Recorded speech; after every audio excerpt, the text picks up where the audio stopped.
मेरे भाई एक सबसे महत्वपूर्ण चीज हम लेकर के आए हैं और वो यहां पर ये है, ठीक है, सीजीएल के मेरे भाई टॉप 5 पोस्ट के बारे में। मैंने कहा यार देखो छोटी छोटी चीजें हैं, बच्चे जानेंगे तो ज्यादा फायदा होगा। तो अगर हम बात करें यहां पर कहां के लिए, मार्कर कहां हो, ठीक बा, बहुत बढ़िया। तो यहां पर अगर आप देखोगे तो देखो आपको एक छोटी सी बात समझनी है कि जिस नौकरी की आप तैयारी कर रहे हो यहां पर, उस नौकरी में प्रथम पास्ट पोस्ट कौन सा है पता है आपको? बताइए मिश्रा जी, बिना देखे बताइए यहाँ 5 पोस्ट कौन सा है? नहीं पता। देखिए हमारे मिश्रा जी को भी नहीं, एएसओ बोल रहे हैं। एएसओ मतलब एएसओ का फुल फॉर्म बताइए क्या होता है? यही प्रॉब्लम है, इनकम टैक्स लिख लेंगे वहां पे, लेकिन ये नहीं पता कि इनकम टैक्स इंस्पेक्टर बनते हैं कि ऑफिसर बनते हैं। अब देख लीजिए मेरे भाई, एसएससी सीजीएल जो कि भारत में एसएससी के द्वारा कंडक्ट की हुई सबसे प्रतिष्ठित परीक्षा है यहां पर, उसमें अगर आप देखें तो उसके जो टॉप 5 पोस्ट जो बच्चों ने सबसे ज्यादा पसंद किए, जिसके कारण कट ऑफ सबसे ज्यादा गई, वो हमारी यहां पर सबसे नंबर 1 पर है एएसओ इन एमईए, नंबर 2 पर है यहां इनकम टैक्स इंस्पेक्टर। ऑफिसर नहीं बनता आदमी, इंस्पेक्टर बनता है, 2 साल बाद ऑफिसर बनता है, ध्यान रखिए। एईओ इन ईडी मतलब यहां पर जो है एएसओ इन सीएसएस मेरे भाई यहां पर हो गया, और उसके बाद में आपका अपना मेरे भाई जीएसटी इंस्पेक्टर जो कि हम खुद हैं। समझ में आ रहा है बात यहां पे? अब इसमें थोड़ा सा हम आपको जानकारी और दे दे तो यहां पर देखो, आज हमने सोचा कि हम बच्चों को एक ही स्लाइड के अंदर में यहां पर जो है 10 से 15 मिनट थोड़ा यहां मोटिवेट करेंगे इनके सारे पोस्ट को लेकर के, तब उसके बाद सेशन की आगाज करेंगे। तो अगर इसमें आप देखोगे तो देखो एमईए में लोगों की मंशा होती है सर कितना सैलरी मिलता है, तो एमईए की सैलरी 72,000 से 80,000 तक मिलती है, और जैसे जैसे आप नौकरी करते हो ये सैलरी बढ़ते जाती है। 84,000 रिसेंट में जो है उन लोगों की सैलरी है जो सीजल 2023 से ज्वाइन किए हुए हैं। फिर इनकम टैक्स वालों की सैलरी 72,000 से 85,000, ठीक है। ईडी वालों की सैलरी 78 से 90 के बीच में है। यहाँ पर सीएसएस वालों की सैलरी मेरे भाई इसी रेंज में है। जीएसटी वालों की भी सैलरी यहाँ पर इतने में, सारे के सारे 4600 ग्रेड पे के पोस्ट होते हैं, तो लगभग सैलरी जो होती है वो बराबर होती है। लेकिन ये वाले मेरे भाई खेल जाते हैं। कब खेल जाते हैं? जब इनकी पोस्टिंग विदेश में हो जाती है। उस समय जो इनकी सैलरी मिलती है वो विदेशी मुद्रा के हिसाब से मिलती है, और महीने का 2 से 3 लाख रुपया हो जाता है। मतलब मानो इनकी अगर पोस्टिंग रशिया में हो गई तो वहां पर पैसा इंडियन करेंसी में नहीं मिलेगा, रशियन करेंसी में मिलेगा, और वो जो पैसा होता है वो ज्यादा होता है। इसलिए अगर पोस्टिंग की बात करें तो जो बच्चा एएसओ इन एमईए मेरे भाई चूज करता है उसकी पोस्टिंग दिल्ली में भी होती है और फॉरेन ऑफिसेज में भी होती है। आपको 2 साल के बाद में ऑप्शन खुल जाता है, आप विदेश में जहां पर जाना चाहें जा सकते हैं। डोजियर भरना होता है, उसके बाद में यहां पर जो वो स्टेट जो कंट्री है वो बताते हैं, और उसमें आपका ऐसा नहीं आप चाहते हैं नेपाल जाना तो आपको नेपाल मिल जाएगा, ऐसा बिल्कुल भी नहीं है।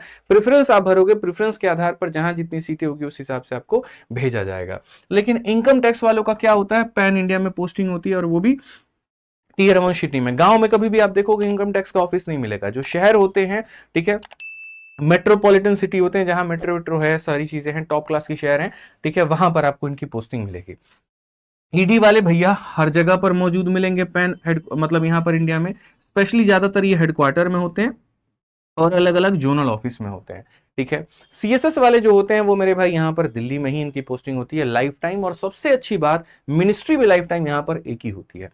सेशन को ज्यादा से ज्यादा लोगों तक शेयर करो ताकि यहां पर जो है बढ़िया तरीके से सारे लोग इस बात को जान पाए। और जीएसटी वालों की वही बात है भैया, पूरे भारत में हर जगह पर पोस्टिंग है, पोर्ट्स पर भी इनकी पोस्टिंग है, और यहां पर जो है ऑफिसेज में भी इनकी पोस्टिंग है। वर्क लाइफ के बारे में बात करें तो देखो बहुत ऐसे बच्चे होते हैं जो सीजीएल के बाद में मिश्रा जी यूपीएससी की तैयारी करना चाहते हैं, सुकून की जिंदगी जीना चाहते हैं, जिसमें लड़कियां सबसे ज्यादा सुकून खोजती हैं कि ससुराल में अगर शादी के बाद में जो है लोगों को भी चाहिए तो सुकून चाहिए, तो क्यों ना शुरू से ऐसी नौकरी लेकर के चले कि ससुराल वालों को भी दिक्कत ना हो।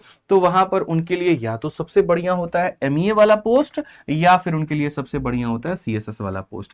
क्योंकि भैया इतनी सुकून तुम्हें कहां मिलेगी बताओ ना, नौकरी भी सरकारी, ऊपर से 5 दिन हफ्ते में काम करना है, मंडे टू फ्राइडे, यहां पर भी मंडे टू फ्राइडे काम करना है, सैटरडे संडे पूरा पूरा मौज है। और ड्यूटी भी ऐसी 9 to 5 वाली की 5 बजे के बाद शाम में तुम कहीं भी जाओ, कहीं भी मतलब रहो, डिपार्टमेंट तुमको परेशान नहीं करेगा। लेकिन इनकम टैक्स वालों को दिक्कत है, जीएसटी वालों को दिक्कत है, रात में फोन आ गया यहाँ पर, हाँ भाई वो वाला फाइल काम हुआ है कि नहीं हुआ है, वो प्रॉब्लम तुम्हें क्रिएट कर देगा। लेकिन इसमें कोनो तुमको प्रॉब्लम नहीं है। प्रेशर तो यहां पर भी आता है जब स्पेशली फाइलिंग होती है, लेकिन वो महीने के 2-4 दिन का ही बात होता है, बाकी टाइम पर नॉर्मल कहानी है। प्रमोशन भाई साहब तगड़ा है, एएसओ से सीधा अंडर सेक्रेटरी पोस्ट तक चले जाते हो 12 से 15 सालों में। यहां पर इनकम टैक्स इंस्पेक्टर से मैंने कहा इनकम टैक्स ऑफिसर बनते हो, पहले इंस्पेक्टर होते हो, फिर ऑफिसर बनते हो, फिर यहाँ पर मतलब प्रमोशन होते होते होते होते एक समय आता है कि आप यूपीएससी के द्वारा जो लोग डायरेक्टली आईआरएस ऑफिसर बनते हैं और आपका प्रमोशन होकर के डायरेक्ट आप आईआरएस ऑफिसर तक जा सकते हो।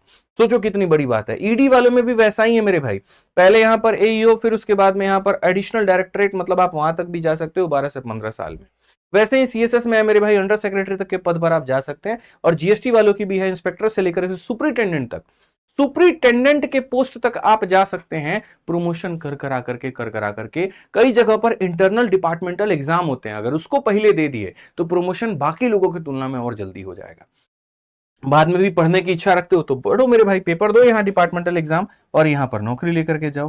पावर की बात करें कि भैया पावर किसमें ज्यादा है, पावर और पैसा, यही तो दो लोगों को चाहिए और क्या चाहिए। पैसा सब में दिखा दिए, लगभग बराबर ही है, ठीक है। बाकी किसी के मन में ये इच्छा ऊपर की कमाई क्या है तो वो हम यहाँ पर नहीं बता पाएंगे भाई, समझदार आप हैं, आप खुद जानते हैं। ऊपर की कमाई मतलब ये मान करके चलो कि उसको कभी सोचना भी नहीं चाहिए।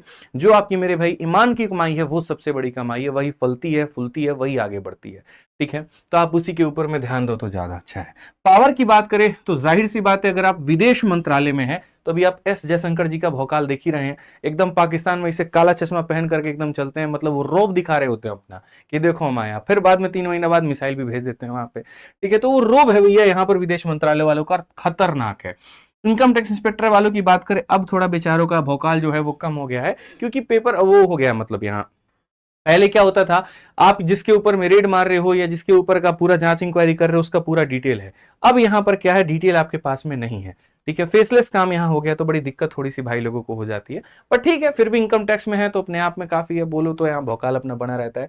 ईडी तो भैया बीजेपी गवर्नमेंट आने के बाद में अलग ही पावर में चल रही है। कोई विपक्षी मंत्री हो यहाँ पर, हमारे बीजेपी वाले भाई साहब लोग छोड़ते नहीं है, तुरंत यहाँ पर ज्यादा बतिया रहा, ईडी भेजे के काम कर, भेजो ईडी भेजो वहां पे, तो वही लाइन बराबर हो जाता है। समझ रहे बात को लेकर के। तो ईडी वाले तो अलग ही है, मतलब पावर में आप चलते चलते बोलो भैया ईडी में है, फिर उसके बाद देखो काम नहीं बने तो बताना। गृह मंत्रालय और ईडी भैया फुल फॉर्म में है पूरा का पूरा, ठीक है। सीएसएस वाले ठीक है भैया, आप किसी को बोल दो सचिवालय में काम करते, बहुत ज्यादा फर्क नहीं पड़ेगा। ईडी में है तो भैया बहुत फर्क पड़ेगा, ये वाली कहानी है।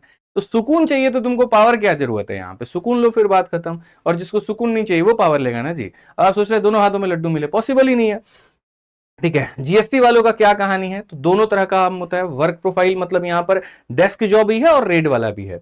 ज्यादा अगर मतलब टिडिंग मिडिंग बतियाओगे वहां पे तो फिर वही रेडी कंडक्ट होगा तुम्हारे यहाँ, क्योंकि जीएसटी की चोरी आजकल भारत में बहुत हो रही है, ठीक है। और इसको लेकर के यहाँ पर जो है डिपार्टमेंट काफी एक्टिव है, ठीक है। भारत में भर्तियां भी जब से जीएसटी लागू हुआ है ना, तो इसकी भर्ती अलग ही आती है। 1700 वैकेंसी, 1600 वैकेंसी, 1200 वैकेंसी, इस तरीके से कर करके। तो अब आप बोलोगे सर पद तो सारा का सारा अच्छा है जी, गुरु जी एक बार बता दो सिलेक्शन में हमारा जो है कितना नंबर चाहिए होगा तो अब जाकर के सिलेक्ट हो पाएंगे। तो बाबू इतना आसान भी सरकारी नौकरी नहीं है।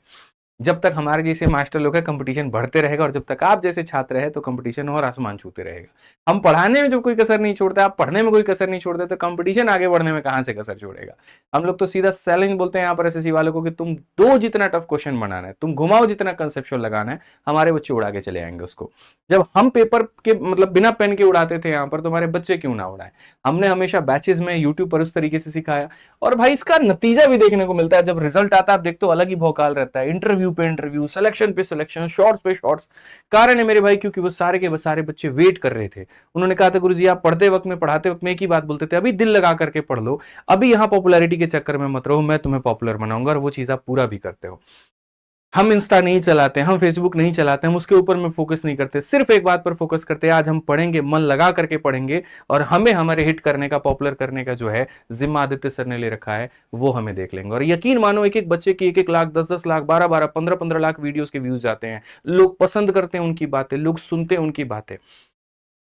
तब उन्होंने अपने आप को तपाया, अब उसके बाद में वो निखर करके आते हैं। तो इसके लिए जो आपका एक तरीके से कट ऑफ है भाई, वो कितना जाएगा, तो यूआर वालों को 390 में 362। प्रीलिम्स का रोल तो है नहीं, मेंस का यहां पर क्वालिफाइंग नेचर है तो उसी के आधार पर बनता है। इनकम टैक्स वालों को 357, यूआर कैटेगरी, ओबीसी ऐसे ही, बाकी मतलब लिखता तो बहुत लंबा हो जाता, समझ लो।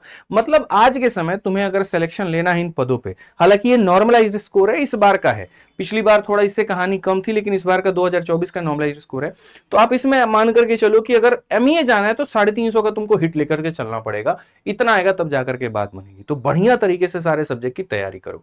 हमारे चैनल पर हर टीचर बहुत शानदार तरीके से सुबह से लेकर के रात तक जीएस, इंग्लिश, मैथ, रीजनिंग हर किसी की मैराथन चल रही है, तो कसर मत छोड़ो। एक चीज और, ये मत सोचना कभी कि ये जो मैराथन तुम्हारी चल रही है भाई यहाँ पर, वो मैराथन खाली तुम्हारे प्रीलिम्स के लिए काम आएगी, नहीं, बिल्कुल भी नहीं। ये मेंस तक के लिए तुम्हारे बहुत फायदेमंद होने वाली है। ठीक है, तो ये जानकारी अपने पास रखो, माइंड मेकअप कर लो, आज अपने दिमाग में डाल लो कि मुझे इनमें से कोई एक पोस्ट लेकर के जानी है, सर ने हमें बताया था, हम उसके लिए आज से मेहनत करेंगे और आज से यहां शपथ लेंगे। बताओ जल्दी से कमेंट बॉक्स में, तैयार हो? मन में एक पद मान करके चलते हो? आपको इसमें से पांचों में से कौन सा पोस्ट चाहिए, यहां पर कमेंट बॉक्स में बताओ जल्दी, यहां पर भाई फटाफट सारे के सारे जल्दी से। रेलवे पीवाईक्यू सीरीज का अलग ही मेरे भाई कहानी चल रहा है, मतलब यहां पर हम जो है बात कर रहे हैं, अब क्या ही बोले, छोड़ो, फिर बोल देंगे, बोलोगे सर बोल देते हैं। ठीक है भाई, वो अलग कहानी है यार, रेलवे की कहानी अलग है, बट मैं उसके साथ सीजल के साथ में कॉम्प्रोमाइज नहीं कर सकता यार। सीजल की क्लास में सीजल की चीजें होंगी, रेलवे के लिए रेलवे का होगा। आप दोनों के लिए पेशेंस रखिए। आपकी जब क्लास में एसएससी वाले बच्चे वहां जाकर के शोर नहीं मचाते हैं, आप लोग एक आदत सीख लिए, कहीं पर भी सर लाइव मिले रेलवे पीवाईक्यू चिपका दो जाकर के, तो ये गलत तरीका है, ऐसा मत करिए। आपकी क्लासेस में आपका चलेगा, इनकी क्लासेस में इनका चलेगा। पढ़ाऊंगा, सबको पढ़ाऊंगा, कोई टेंशन की बात नहीं है। सबको गणित सीखनी है, मुझे पता है, सब सीखेंगे, अच्छे से सीखेंगे। ठीक है, क्या बात है भैया। ईडी का मतलब देख रहे हो यहाँ पर क्या भौकाल है, ईडी ईडी ईडी। लो ईडी बाबू तुम यहाँ पे बहुत बढ़िया तरीके से। ठीक है, आइए चलिए, तो यहाँ पर इसी तरीके से छोटी छोटी जानकारी रोज के सेशन में सिर्फ 10 मिनट आपसे लेकर के हम इसके ऊपर में चर्चा करेंगे। इससे भी आपको थोड़ा मोटिवेशन मिलेगा कि यार इस बार करना है यार, ये 2025 हमारा अपना है, कोई ले नहीं सकता। 1 लाख भर्ती में से एक तो हमारी होने वाली है, चाहे किसी ना किसी में लगे। ठीक है, तो